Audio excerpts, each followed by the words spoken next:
नमस्कार, मैं हूं आलोक मेहता। एचएसआई में आपका स्वागत है। हमारा अनुरोध है कि आप एचएसआई देखें, लाइक करें, सब्सक्राइब करें, मित्रों को, ग्रुप्स को फॉरवर्ड करें और उनसे भी आग्रह करें कि वे भी सब्सक्राइब करें ताकि अधिकाधिक दर्शकों तक नियमित रूप से हमारी बात पहुंचे और उनकी राय, उनके कमेंट्स, आपकी राय, आपकी कमेंट्स भी हमको मिलते रहे। जेम्स बॉन्ड, भारत के जेम्स बॉन्ड और दुनिया में कर रहे कमाल। पहले आपने जेम्स बॉन्ड 00 कहानियां सुनी होंगी। अब ये ठीक है कि थोड़ा अतिशयोक्ति लग सकती है और ये कोई मतलब मैं उनसे तुलना नहीं करूंगा जो फिल्मी स्टाइल में कुछ मार धाड़ होती है। दिमाग की मार, और इसलिए क्योंकि उन्हें और लोग भी जेम्स बॉन्ड कहते हैं। यदि मैं कहूंगा तो आप कहेंगे भाई आप कुछ सरकार के, कुछ प्रधानमंत्री नरेंद्र मोदी और सुरक्षा सलाहकार अजीत डोवाल के लिए कुछ ज्यादा तारीफ कर रहे हैं। लेकिन आप यदि कहीं किसी भी गूगल मीडिया में डालेंगे, कहीं और डालेंगे तो कहा जाएगा उनके प्रोफाइल में भी उनको जेम्स बॉन्ड के रूप में जाना जाता है। सुरक्षा सलाहकार अजीत डोवाल, कैबिनेट रैंक का उनका दर्जा है। लेकिन सबसे बड़ी बात यह है कि वर्षों से, दशकों से कह सकते हैं कि डिकेड्स, और उनके ऑपरेशन कनाडा में कर दिया कमाल। अब इसलिए मैं कह रहा हूं कि मैंने इतने दिन इंतजार किया था कि कई कनाडा कब रास्ते पर आता है। बीच में बात होती रही, विदेश मंत्री जयशंकर जी ने बात किया, उखड़ा हुआ था ना कि वो हमारे इलाके में आके कैसे कोई ऑपरेशन हुआ। तो ये सही है, घोषित रूप से तो भारत सरकार नहीं कहेगी, लेकिन हम तो कह सकते हैं। और क्यों कह सकते हैं? क्योंकि इसके लिए एक दस्तावेज है, दिल्ली डायरेक्टिव, दिल्ली का निर्देश। किसको छोड़ेंगे नहीं, इसके लिए जो खालिस्तानी और आतंकवादी बाहर विदेशों में, अमेरिका, कनाडा में है या दुनिया में कहीं भी होंगे, अब हम सिंदूर ऑपरेशन कर सकते हैं तो हम वहां भी मार सकते हैं। ये एक मैसेज जो दिया गया, उसका नतीजा है कि पिछले 2 दिनों में सुरक्षा सलाहकार अजीत डोवाल कनाडा में रहे और उनकी मुलाकात हुई वहां के सुरक्षा सलाहकार, खुफिया सलाहकार, प्रधानमंत्री की, उनके जो, और उस दृष्टि से उनका नाम है नताली ड्रोइन। मैं इसलिए शुद्ध बोल रहा हूं ताकि ऐसा न लगे कि भाई कोई ड्रोइन, ये वो वाला मामला नहीं है जैसे हम ड्रैगन कहते हैं, ये ड्रोइन है। और वहां सुरक्षा सलाहकार है, नए प्रधानमंत्री की खास है। और पिछले कई दिनों से जो वार्ताएं चलती रही थी, उसी का नतीजा है कि वो मान गए कि अब कनाडा में उन लोगों के लिए कोई जगह नहीं रहेगी जो भारत के खिलाफ आतंकवादी वहां गतिविधियां तैयार करते हैं, भारत को मदद करते हैं। और भारत सरकार और कनाडा एक दूसरे देशों में अपने इसी तरह के मामलों के विशेषज्ञ, अधिकारी, जो कहे आप, घोषित रूप से। एक होता है कि भाई शायद जो जेम्स बॉन्ड का काम होता है किस रूप में पहुंच जाए। अजीत डोवाल ने कई ऐसे ऑपरेशन किए हैं। अब वो प्रधानमंत्री नरेंद्र मोदी के भी मतलब बहुत ही नजदीकी, मतलब उस जमाने से जब वो मुख्यमंत्री थे तब रक्षा विश्वविद्यालय बनाने के लिए उन्होंने अजीत डोवाल को सहयोग ले लिया था। तब थोड़ी सोचा था कि वो प्रधानमंत्री बनकर के कहीं वही फिर सुरक्षा सलाहकार भी बन सकते हैं। लेकिन इसमें दूरदर्शिता दोनों की कहेंगे आप। दोनों ने सोचा कि आगे भारत के हितों में हम क्या कर सकते हैं। नए लोग भी तैयार कर रहे हैं, पुराने लोगों का भी उपयोग क्या हो। क्योंकि इंटेलिजेंस ब्यूरो में 30-40 साल उन्होंने काम किया, इंटेलिजेंस ब्यूरो के प्रमुख रहे। पाकिस्तान से लेकर के और देशों में जहां ऐसे ऑपरेशन की जरूरत है, अपना रूप बदल करके, बाकायदा हाई कमीशन में काम करके भी कैसे काम किया हो पाकिस्तान में, मैं उम्मीद कर सकता हूं। अब मैं ये कह सकता हूं कि हाँ, उनको सुनने का, देखने का, कहीं अनौपचारिक इस तरह की मुलाकातों में कहीं उनसे नमस्कार हुआ। लेकिन हाँ, ये है कि मैंने कोई उनसे इस मुद्दे पर कोई बात मुझे नहीं हुई। हाँ, कुछ पत्रकारों से उनकी बात होती है, इसलिए मैंने दिल्ली डायरेक्टिव का जिक्र किया। आप भी यदि नहीं पढ़ी हो तो आप देख लीजिए, एक नई बहुत ही नॉवेल आया है। अब उसको नॉवेल कह सकते हैं, लेकिन हम जैसे लोग जो पत्रकार हैं वो तो समझ सकते हैं भाई उसमें जो डिटेल्स है वही है। कनाडा में भारत ने कैसे ऑपरेशन किया, रॉ ने, भारत की सुरक्षा एजेंसियों ने, जो अब ये कहिए कि राव के प्रमुख नहीं है, उनके सबके सलाहकार, सुरक्षा सलाहकार हैं। राव प्रमुख कोई हो, लेकिन विदेश की सुरक्षा के लिए जो सारे भारत सरकार तय करती है, उसमें राव के साथ, इंटेलिजेंस ब्यूरो के साथ, सीबीआई के साथ, जो हमारा डायरेक्ट एनफोर्समेंट है, जहां जहां आतंकियों के, नक्सल्स के, अर्बन के, भारत विरोधी पाकिस्तान के तत्व हों, उनके खिलाफ मिलकर के काम करते हैं। और इसलिए ये जो वार्ता हुई उसमें इन्होंने बाकायदा एक संदेश दिया है कि खालिस्तानी नेटवर्क जो कनाडा में हो उनको जो समर्थन अब नहीं मिलेगा किसी भी कीमत पर, ड्रग्स, साइबर खतरे और इस बारे में जो भी जानकारियां हैं एक दूसरे के साथ साझा करेंगे। इसमें असली समस्या ये है, देखिए जो भी मैंने कहा ना, मैं भी 30-40 वर्षों से लिखता रहा हूं, पंजाब में आतंकवाद हो चाहे कश्मीर में आतंकवाद हो, उसको लेकर के इंटेलिजेंस के लोगों से, सरकार के वरिष्ठ नेताओं से, विदेशी राजनयिकों से भी, अब मैं हो सकता है उनमें भी कोई सीआईए का हो, कोई केजीबी का हो, कोई मोसाद का हो, कौन राजनयिक के रूप में ही तो जाते हैं। कोई अजीत डोवाल ऐसे नहीं गए थे, वो बाकायदा हाई कमीशन में पाकिस्तान में पोस्टेड रहे 5-7 साल। और इसी दृष्टि से मेरा ऐसा मानना है कनाडा के साथ, चूंकि कनाडा अमेरिका से भी ज्यादा, चूंकि वहां बड़े पैमाने पर भारतीय समुदाय है और उनमें कुछ ऐसे तत्व जिनको मैं आज भी यही कहूंगा कि उनको विदेशी ताकतें, ऐसा नहीं कि भारत के लोग उनको सहायता करते, लेकिन उन दबाव बना रखा, सरकार तक में उनके लोग शामिल रहते थे।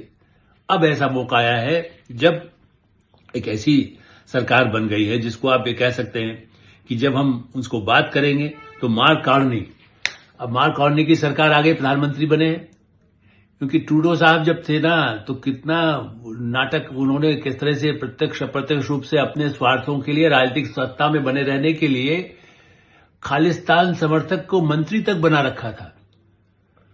तो ये देखिए कि भारत ने धैर्य रखा, थोड़ा दूरी दिखाई, और यही है जब ये ऑपरेशन हुआ जिसके लिए उसको बहुत तकलीफ हुई कि साहब हरदीप सिंह निज्जर की हत्या हो गई कनाडा में, तो यही कहा गया कि देखिए भारत ऐसे गतिविधि, भारत हमारे जमीन पर आके क्यों कर रहा है, और बने इतने तनावपूर्ण संबंध हो गए। दोनों ने हाई कमीशन अपने, जो भारत में कनाडा का हाई कमीशन है या कनाडा में भारत का हाई कमीशन है, उनने अपने राजनयिकों को विड्रॉ करना पड़ा, कई हट गए, नाम के लिए कुछ लोग रखे गए।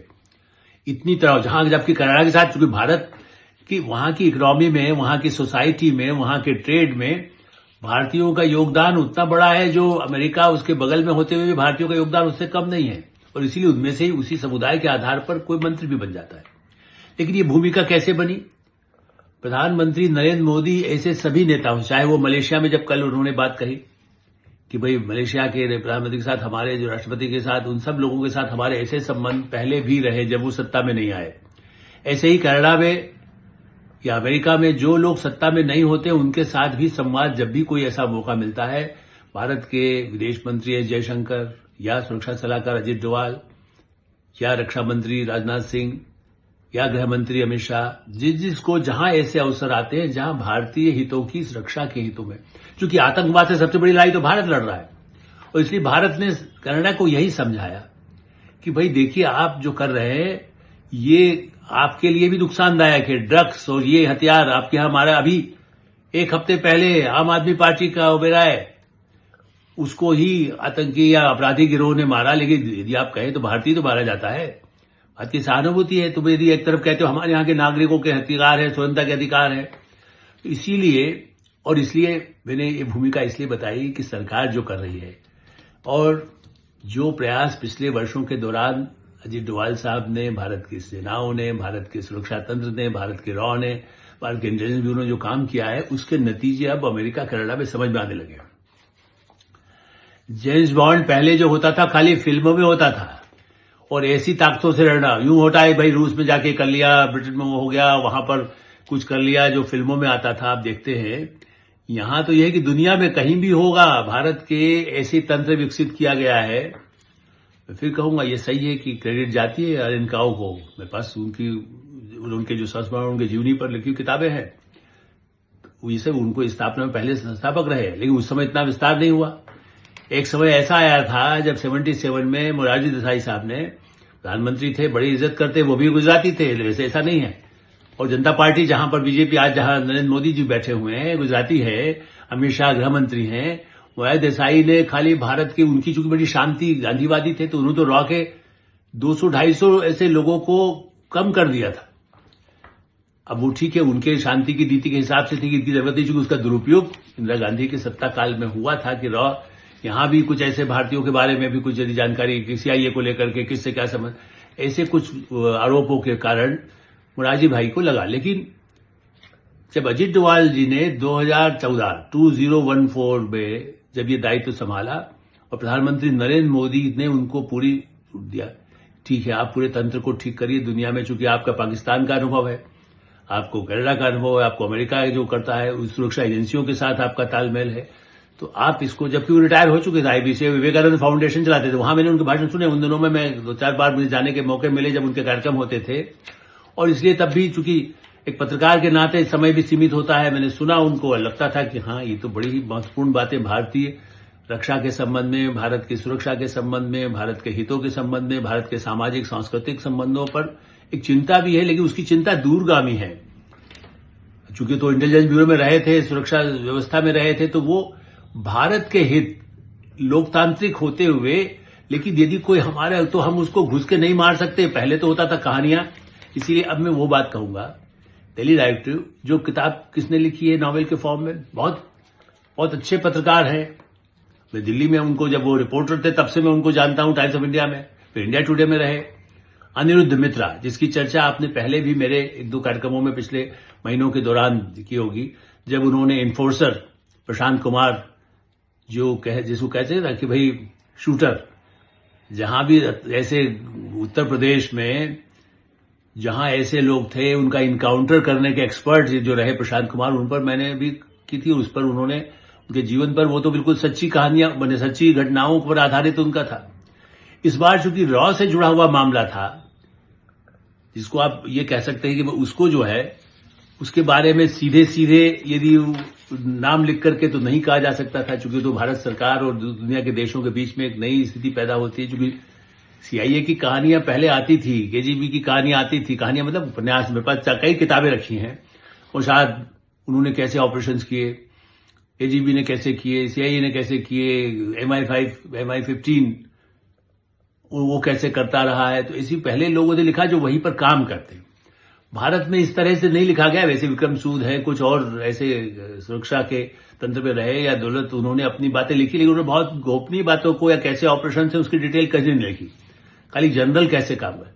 लेकिन इसमें दिल्ली डायरेक्टिव जो उपन्यास के फॉर्म में आया है, आप कहीं भी डालिएगा अमेजॉन में वो किताब मिल जाएगी, और इतना दिलचस्प ढंग से लिखा गया है पूरी कहानी, कैसे कैसे जो ये लोग काम करते हैं, जो विस्फोट करते हैं, और बाकायदा बताया गया कि हत्याओं की सूची मौजूद है।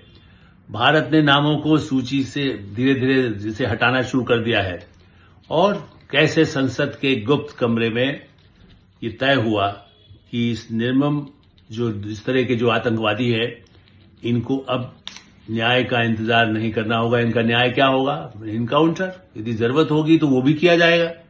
और भारत ने इस दृष्टि से जो कार्रवाई शुरू की, उसी में ही हरदीप सिंह निज्जर की भी गोली मारकर हत्या हुई थी। अब कैसे रॉ का एजेंट किस रूप में गया, किसने कहां काम किया, कुछ नाम तो इसमें सब बदल गए हैं, और रॉ का नाम भी नहीं लिखा जाएगा, भारत की एजेंसियों ने काम किया है। लेकिन हाँ, अनिरुद्ध मित्रा इंटरव्यूज के दौरान ये बातें बता देते हैं कि हाँ, ये है तो सच्ची बातें, चूंकि ये ऑपरेशन हुआ है, और जिस तरह के कुख्यात आतंकवादी को यदि, क्योंकि वरना होता था ठीक है आप करिए भाई, मानव अधिकार है, हमारा रह रहा है। मैं तो राजीव गांधी के काल से, मैंने इंदिरा गांधी की हत्या के बाद से ही मैं अमेरिका गया हूं, कनाडा तो मेरा जाना नहीं हुआ, लेकिन अमेरिका में तो खालिस्तानियों का बाकायदा ट्रेनिंग कैंप चलते थे, और वो प्रदर्शन सड़क पर करते थे, तब भी भारत सरकार नहीं रोक पाती थी इतने वर्षों के दौरान। ये मैसेज ट्रंप के लिए भी है, अमेरिका के लिए भी है, वहां भी कुछ लोग ऐसे तत्व रहे हैं। वो तत्व मलेशिया में भी हो सकते हैं, वो पाकिस्तान में तो भरा ही है, वहीं से तो ट्रेंड होके जाते हैं, वहीं से प्रेशर मिलता है। लेकिन हाँ, ये भी आरोप कोई नहीं है, भारत सरकार के ही बड़े बड़े नेताओं ने आज से नहीं, इंदिरा गांधी काल से हमें वो कहते थे कि सीआईए भारत के खिलाफ कई बार अस्थिरता करने के लिए इस तरह की गतिविधियों को मदद करता है। राजीव गांधी के समय में तो देखा, बाहर खालिस्तानी बाकायदा प्रदर्शन करते थे जब वो जाते, ये कई हमारे प्रधानमंत्री जाते, उसके बाद भी जो प्रधानमंत्री गए, नरसिंह राव गए, चाहे मनमोहन सिंह गए हो, चाहे वो खालिस्तानी तत्व वहां खड़े रहते थे, अटल बिहारी वाजपेयी हो, गुजराल हो। मैं हर प्रधानमंत्री के दौरे के समय में मैंने ऐसी घटनाएं देखी है, चूंकि मैं खुद भी वहां संवाददाता के रूप में, एडिटर के रूप में रहा हूं। इसलिए मैं कह सकता हूं कि ये जो डायरेक्टिव है, इस बार दिल्ली के जेम्स बॉन्ड ने ये कमाल कर दिया है और इसलिए इस पर खुशी होना चाहिए, गौरव होना चाहिए कि भारत अब इस तरह से नहीं करेगा। अनिरुद्ध मित्रा जो है वो पहले उन्होंने द हंट बाकायदा एक जो सीरियल यदि आपने देखा हो, ओटीटी पर नहीं देखा हो तो 90 डेज करके इनकी ही जो उसमें भी उन्होंने थोड़ा सा कई चीजें, लेकिन वो भी सच्ची घटनाओं पर आधारित था। कैसे राजीव गांधी हत्याकांड में कैसे क्या हुआ, लिट्टे ने क्या किया, उसको तो बाकायदा सीरियल ही बन गया। तो वो एक ऐसे पत्रकार है जो बिल्कुल उन्होंने कई ऐसे काम किए हैं जिसको आप कह सकते हैं कई ऐसे मुद्दों पर, राजीव गांधी हत्याकांड, बोफोर्स, यही नहीं मैंने बैंकों में जो गड़बड़ होता है उसके ऊपर भी उन्होंने काम किया था एज ए इन्वेस्टिगेटिव जर्नलिस्ट। उसके बाद इंडोनेशिया में वो रहे कई वर्षों तक और उनको कई अकादमी पुरस्कार मिले। उन्होंने इस तरह की फिल्में, मतलब जिसको कह सकते हैं कि डॉक्यूमेंट्रीज या फिल्में बनाई जिसमें उनको पत्रकार के बाद वो यूटीवी एक बड़े, आप भी जानते हैं, प्रोडक्शन हाउस के साथ उन्होंने काम किया। उन्होंने प्रतीश नंदी के साथ भी काम किया था, ये भी मुझे याद है। इंडिया टुडे में तो बड़ी मैंने चंद्रा स्वामी हो, चाहे जो कैसे जो है इंडिया की मॉडल जो है वो जासूस बन गई, तो अब ऐसी कई उन्होंने बड़ी अच्छी दिलचस्प कहानियां लिखी है, बड़े भंडाफोड़ किए और उससे सरकार भी बेचैन होती थी उनकी स्टोरीज को कैसे दबाया जाए। उस समय की कांग्रेस की सरकार में भी ये प्रयास होता था कि कैसे स्टोरी को दबा दिया जाए, लेकिन आज ये है कि दबाना नहीं है, अब तो खुलेआम खुला खेल फर्रुखाबादी इसको कहते हैं ना। अब घर में घुस करके दुनिया के किसी कोने में आतंकवाद के खिलाफ लड़ाई जारी रहेगी, इस बात का कच्चा चिट्ठा कहानी के रूप में आप नाम अपने आप समझ लेंगे, उसमें कोई कहने की जरूरत नहीं है। जरूरी थोड़ी कि रॉक आदमी लिखे, पत्रकार ने लिखी और बड़े तथ्यों को खोजबीन करके महीनों की तैयारी के बाद लिखी है।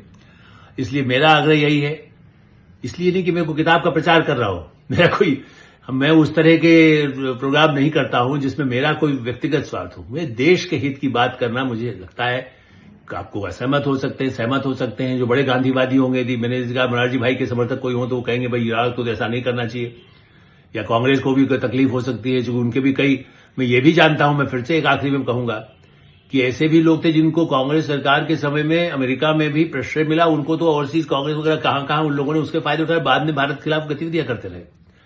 तो इसलिए उन सब से बचा जाए, भारत की सुरक्षा तंत्र को मजबूत किया जाए। ये कमाल Canada, America, Pakistan, Malaysia, Indonesia, Britain, खास करके जो यहां भी कनाडा और ब्रिटेन का तो सहयोग आप जानते हैं, कॉमनवेल्थ में तो वही है। और अब चूंकि ट्रंप ने कह दिया कि चीन तुमको निगल लेगा, ये तो धमकी दे दी कि तुम चीन के साथ, कनाडा को तो पहले कहा भी तुम मिल ही जाओ भारत में। अब डोनाल्ड ट्रंप राष्ट्रपति है, देखिए वो कभी डेनमार्क की तरफ लेने के लिए चले जाते हैं, कभी कनाडा तो पड़ोस में जब चाहे निकल सकते हैं उसको, लेकिन उन्होंने कहा तो हम राज्य में जाओ। अब फिर उन्होंने कहा कि देखो तुम मेरी ट्रेड, कनाडा के प्रधानमंत्री से कह दिया उन्होंने बाकायदा घोषित रूप से, कोई राष्ट्रपति दुनिया का ऐसा नहीं कहता है कि देखो तुम्हें चीन कब्जा कर लेगा, हम नहीं चाहते कि तो चीन कब्जा करे। तो भारत ही तो चीन से उसको काउंटर कुछ हद तक तो करता है ना, सीमा पर घुसपैठ को पीछे धकेल देता है ना। तो इसलिए भारत, अमेरिका हो, इजराइल हो, जापान हो, ऑस्ट्रेलिया हो, सब देश यही चाहते हैं कि आतंकवाद से मुक्ति हो, ड्रग्स से मुक्ति हो, हथियारों के सौदागरों को, दलालों को, उनको नष्ट किया जाए। और इस दृष्टि से मैं मानता हूं कि ये जो ऑपरेशंस है अजीत डोवाल साहब के, भारत सरकार के, ये सफल हुए हैं। आगे भी इसका संकेत जाएगा कि ऐसी गतिविधियां विदेशों में न चले और उनको वहां की सरकारें नियंत्रित करें। भारत के अधिकारी भी वहां रहें, रबदूत हवसों में, या जहां हाई कमिश्नर है वहां हाई कमिश्नर में रहे, उनके लोग यहां आए, उनके लोग को यहां जुड़ा हुआ है तो उसके सूत्र दें, एक दूसरे को जानकारी दें। यही इस पूरी भारत सरकार की सफलता होगी। हमारी इस मामले में यही इच्छा है कि लोग अधिकाधिक इस बात को समझें कि भारत अब झुकना नहीं, घुस करके मारने वाली स्थिति में है। HSI में भी विराम देते हैं। आप HSI देखते रहें, लाइक करें, सब्सक्राइब करें, मित्रों को ग्रुप्स को फॉरवर्ड करें और आपकी कोई राय हो तो अवश्य अवगत कराएं। धन्यवाद, नमस्कार।